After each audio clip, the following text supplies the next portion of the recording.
Chilkalguda police ने गांधी अस्पताल metro station के करीब पिस्तौल दिखाकर खवातीन से नकद रकम और सोना लूटने वाले 2 अफराद को गिरफ्तार कर लिया है।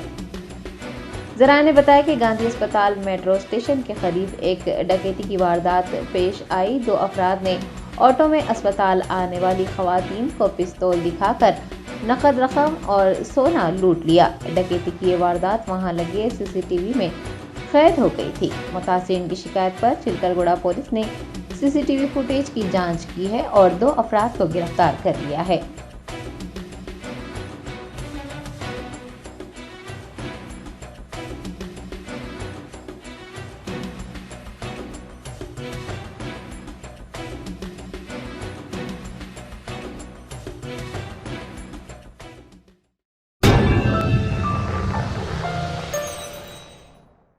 Germanten super speciality hospital, doctor Mir Jawad Zar Khan, senior experienced orthopaedic surgeon, bone fracture, joint replacement, hip replacement और स्पाइन सर्जरी कामयाबी से अंजाम दे रहे हैं। इसके अलावा neuro surgery, cardiology, gynaecology, dental, general medicine, dialysis और फिजियोथेरेपी जैसे शोबाजात में इंतहाई कामयाबी के साथ वाजिबी फीस में इलाज किया जा रहा है। शेयरिंग और प्राइवेट रूम्स। अस्पताल में 24 घंटे MRI, CT scan, 2D digital x ray, ultrasound, operation theatre, ICU और लैब की सहूलत दस्तयाब है। आपकी उम्मीदों के ऐन मुताबिक Germanten super speciality hospital, pillar number 150, Attapur, Hyderabad.